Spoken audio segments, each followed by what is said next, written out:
back with another Professor Stout video, this time on Intro to Rigging for our Intro to Poly Modeling class or Intro to Interior Environments class.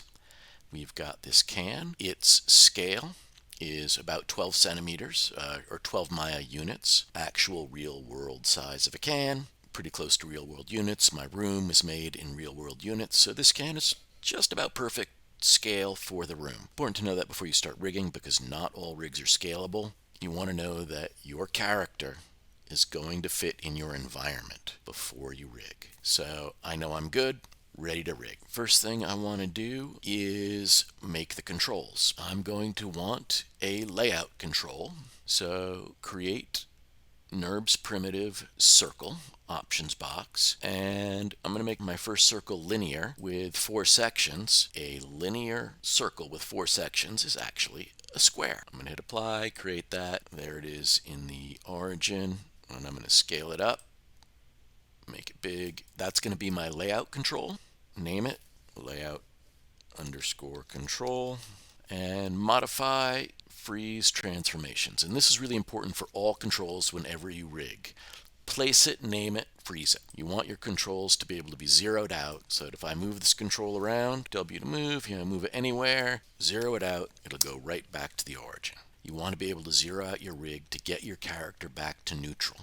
That's a very important thing for animating. So that's the layout control. It's the control we use to place the can in the room, in the scene. So we need other controls for our can. In this case, we're going to need a foot control, a center of gravity control, which will go at the center of the can. And so this time I'm going to make my NURB circle cubic. I'll try a radius of 4. Hit apply. A little small, that's okay. R to scale it, a little bigger. W, hold down shift to drag it up while I duplicate it. And one more time. I'm going to make the center one a little bigger, actually. There we go, center of gravity. So I'll name it foot underscore control, COG for center of gravity, and I'll name it top control. Okay, select them all, modify freeze transformations, and now they are all exactly where I need them to be and zeroed out. So now I'm ready to start making joints. Joints are the bones of our skeleton that we're going to make for the can. The can is our flesh. The skeleton that we make with the joints is the bones that move it around. So in this case, I'm going to start with the foot, and I'm going to start with the foot in the side view. I've got 1, 2, I'm going to move this just for a moment. Here's my base, 1, 2, 3, 4, 5, and the top. This isn't quite the middle, but it's close enough. That'll give me the center of gravity where I want to be, where I want essentially the character's waist to be, and I'm going to work down from there.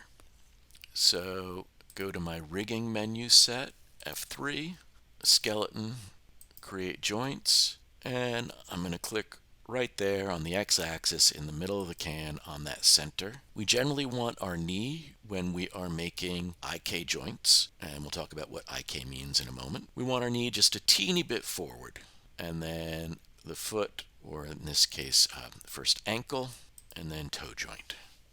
That will give me a nice setup for an IK leg rig. What is an IK leg rig, you may ask? Good question. I'll make my first IK handle and we'll start to take a look. Skeleton, IK handle tool. Create IK handle options box. There we go. Sticky is enabled. That's the thing I was looking for. I don't need to touch anything else. Note the default when I hit reset, sticky is not enabled. I turn it on. And I click on the first joint in my chain and next joint in my chain, and there's my IK handle. I'm going to name that can ankle. And just for comparison, I'm going to make another joint chain just like it. Skeleton, create joints, 1, 2, 3. Now normally, forward kinematics, which is the default, and how our arms basically work. Our arms are forward kinematic. If I move my shoulder everything below it moves. I move my elbow, everything below it moves. I move my wrist, everything below it moves. Forward kinematics, you move from the top down in terms of motion. If I look at my joint and tell it to rotate, the top joint rotates everything below. I move it around, the one below it moves. Forward kinematics, everything starts at the top and goes down. Now this is IK, inverse kinematics, and I select my top joint, and whoa, where I placed that IK handle is staying still, and this is moving around. So if I could move my thigh, grab my IK handle, move my foot, move my thigh. Okay, I'm going to undo all that, delete this joint chain because I don't want it. It's just there for demonstration of the difference between forward kinematic and why we want an IK kinematic or inverse kinematic leg. Got to name my joints. So first one, hip, knee, ankle, and the last one, I'm going to call it toes. Could be hoof, but a hoof is the toe of an ungulate. Okay, so I'll call it toes, doesn't matter. Now I want two IK handles. I've got one on my ankle. I'm going to want one on my toes as well. So skeleton, create IK handle. Since I've already done it, I've already set it to sticky once. It'll be sticky from now on.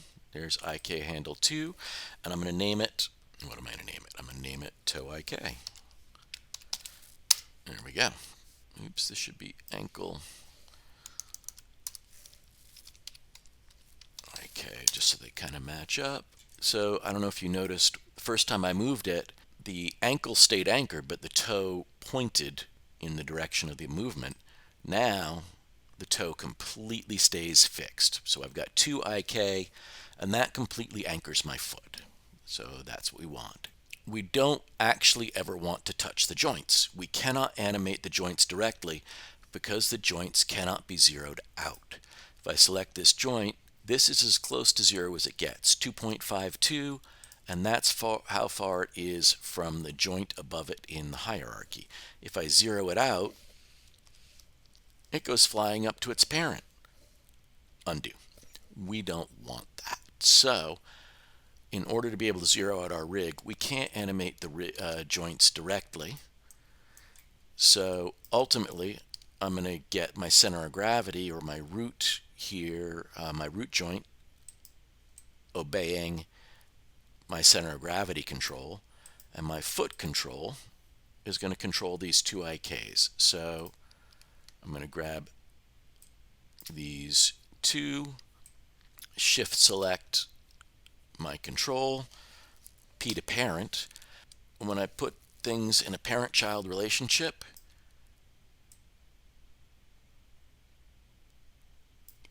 you can see that they move with it. Here in the outliner, the foot control now has a little drop-down menu, and in it are the ankle and the toe IK.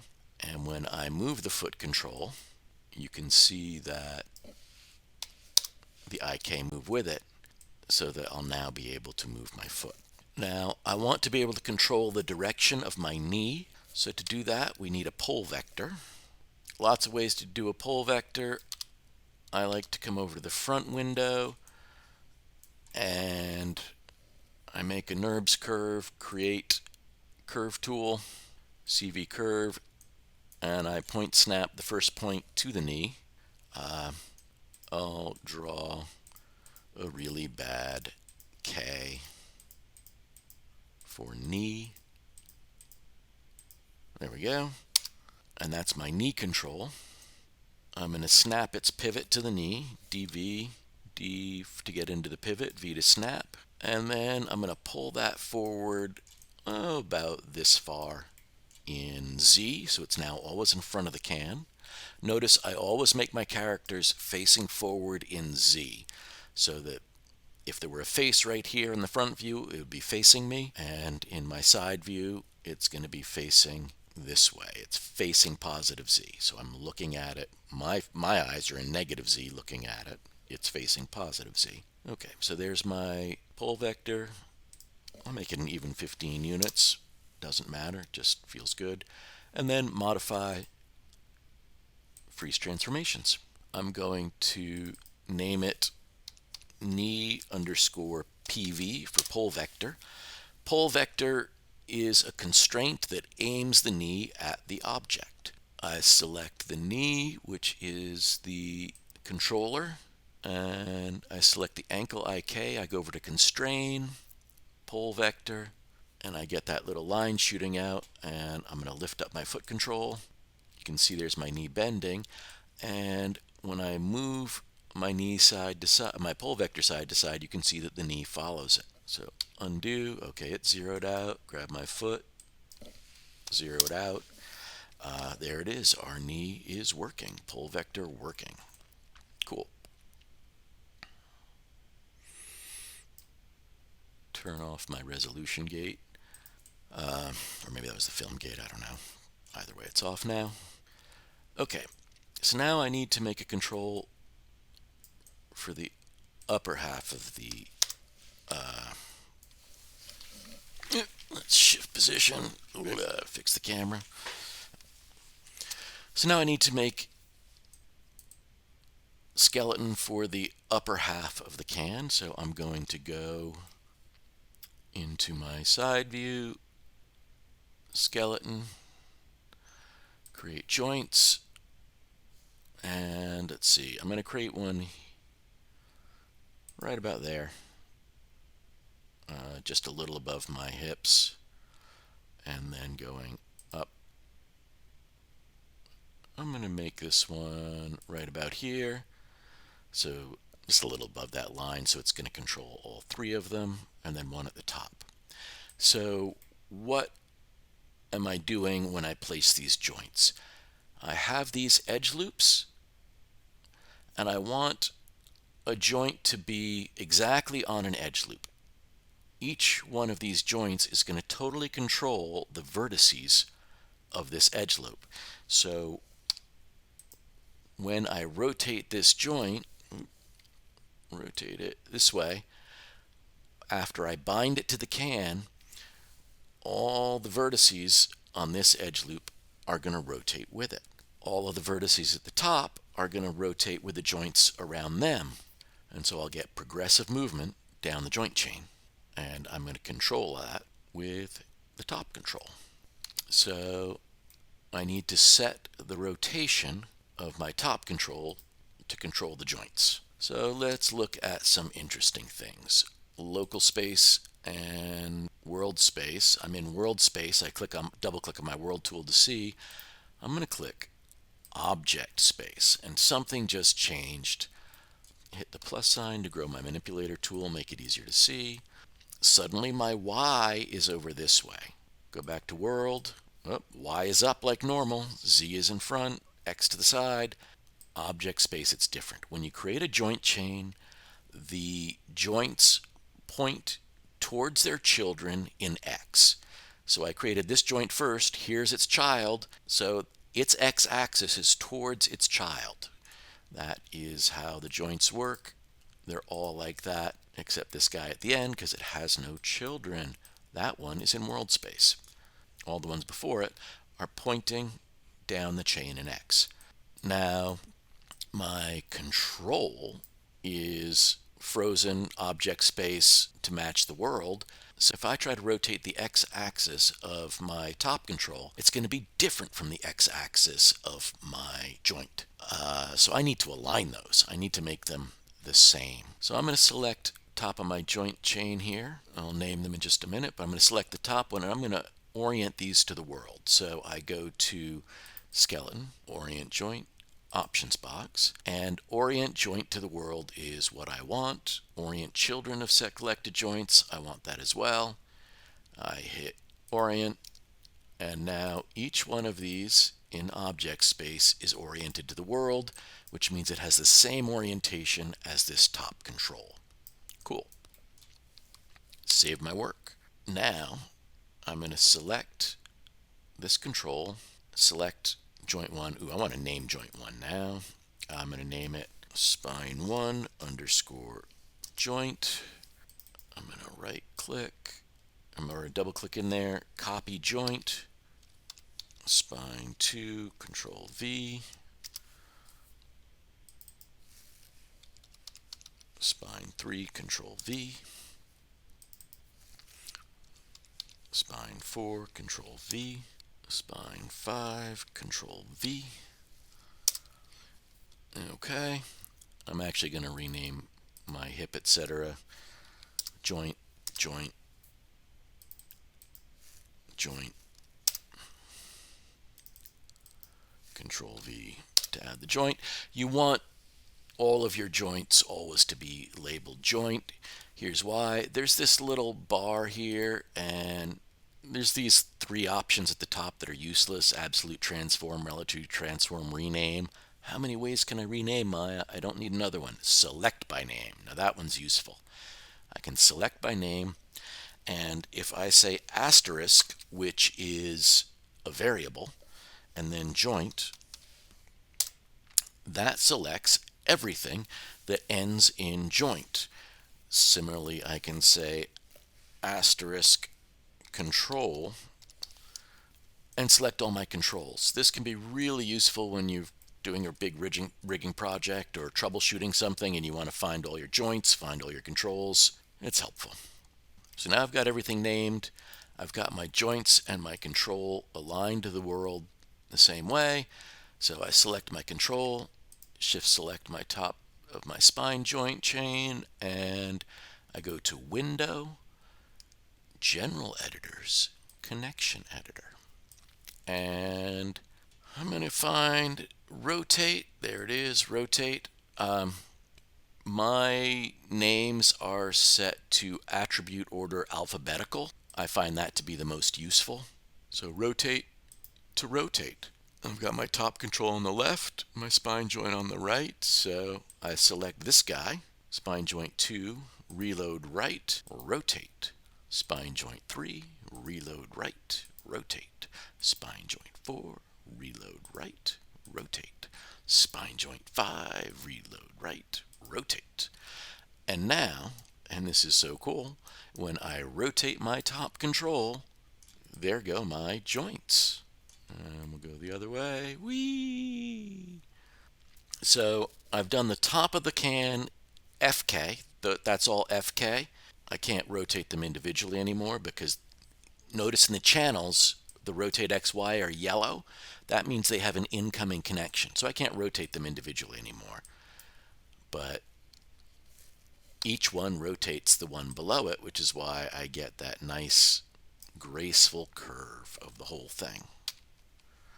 And when I rotate it, if I look at the inputs for the channel box, rotate X 21 degrees, spine joint 1 21 degrees, spine joint 2 21, 21, 21, 21.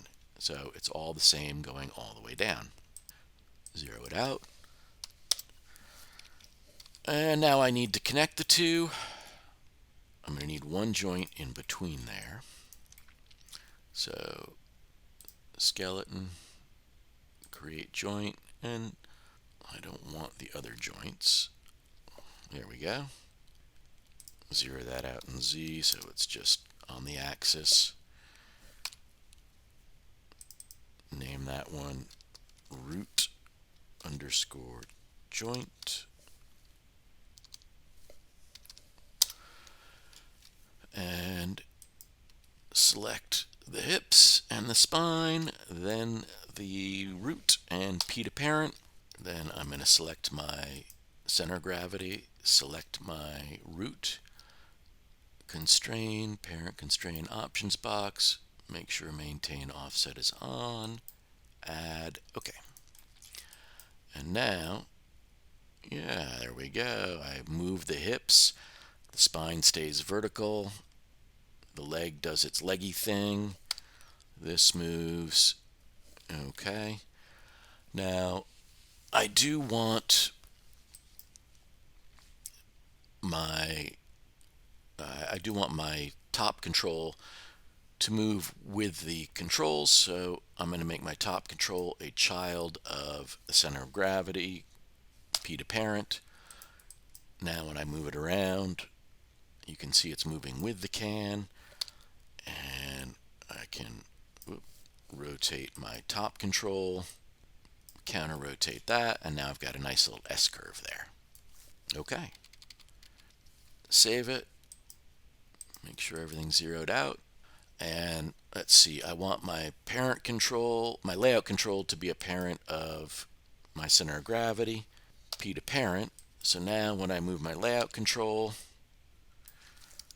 I also need my, let's see, I want my, undo, or Shift P to unparent. The child chooses the parent, so I select my center of gravity, Shift select my layout control, P to parent, select the foot control, Shift select the layout control, P to parent. Now when I move my layout control, everything moves with it. So I can use that to place it in the scene. Undo, and I'm ready to bind. I'm ready to connect my can to the skeleton. So let's see, I'm going to bind to selected joints. What joints do I actually want in the rig? My hip joint is right on a my hip joint is right on an edge loop. So is my spine joint. My center of my root joint is not. It's not really going to contribute much. I do want my spine top joint, or joint 5, 6, whatever it's called, to control that whole mass. And I think I want just my ankle joint to control all of this. So my knee joint should really be, oh well, my knee joint is not on an edge loop. Imperfect, but it'll be okay. So I'm going to select the joints that I want. I want spine joint 5, 4, 3, 2, 1. And then I don't want my toes. I want my ankle, my knee, and my hip, and I don't want my root. So all those joints are select. I shift select my can, and I go to Skin, Bind Skin, Options box, bind to selected joints. Sure, voxels, why not? Max influence 3, yes.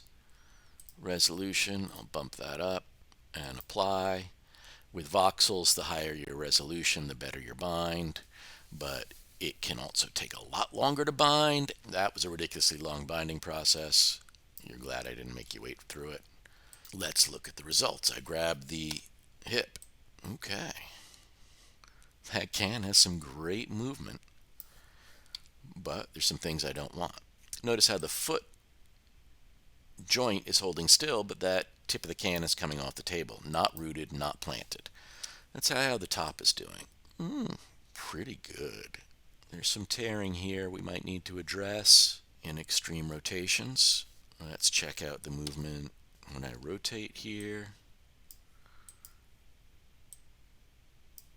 Yeah, the tearing there is visible. And select just my foot control. Not super responsive, but not too bad. Okay, so once you have your joints bound to the mesh, you need to take control of the exact relationship of the weight that the weight that you need to take control of the weight each joint has over the vertices of the object. So I want 100% of this ankle joint to be controlling all of the vertices here. Fastest way to do that, F9 for vertex and select them all. Go to Window, General Editor, Component Editor, and Smooth Skins.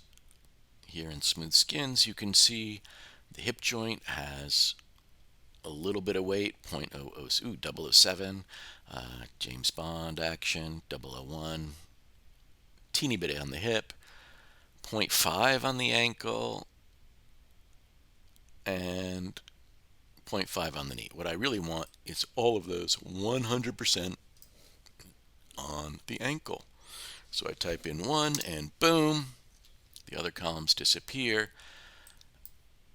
And this one is probably going to be like 0.9 on the ankle to prevent tearing. Let's try it. hip joint 0.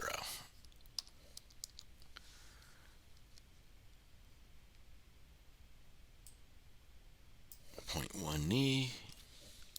There we go, that's clean. And let's see how that works. Object mode. Select just my foot control.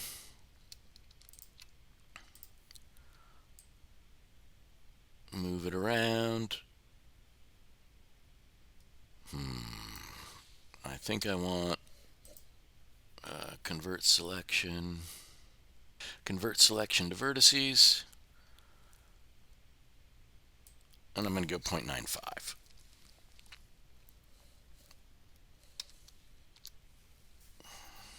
And already that looks a little better. Yeah, it doesn't start tearing till much later. And that kind of works. Okay, so 0 out the foot. I'm happy with it. Let's see how the knee is doing. Grab the center of gravity. Knee looks pretty good. I don't think I need to change the middle at all. Okay.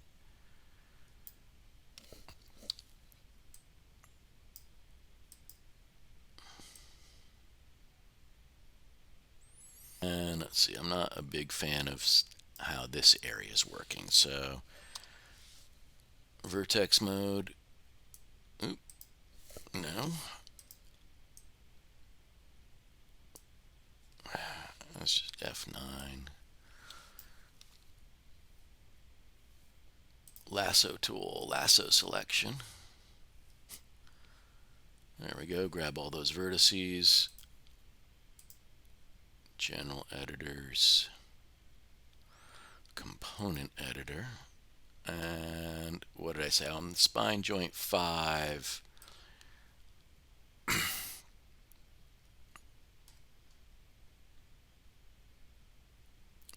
Yeah, I want all of that on joint 5, so keep scrolling down. Scroll all the way down, then shift click in the very bottom one and type in. Actually, that's not what I want. I've got that other joint there and I need to respect it. So I'm going to 0 out my controls. It'll be easier for selection. Take a moment to think about it. I want these 3 vertices mostly on spine joint 4, and I want these vertices at the top mostly on spine joint 5, and this one probably split between the two. So let's see how that goes. Spine joint 5, select the top, scroll down, shift click into the bottom, and I'm going to say 1. And these guys, I'm going to say spine joint 4.8, and I'm going to give them spine joint 5.1. Now that pulls a little bit off of spine joint 4.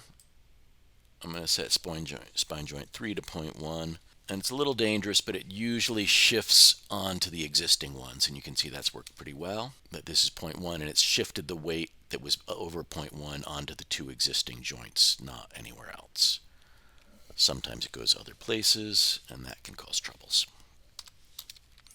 So let's rotate that top control and see if it's any better. Yeah, I do like that more. At about here, at a certain point it's going to break no matter what. Your rig will break. That's a given.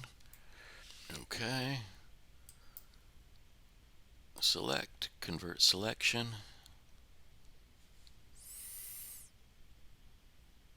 Vertices.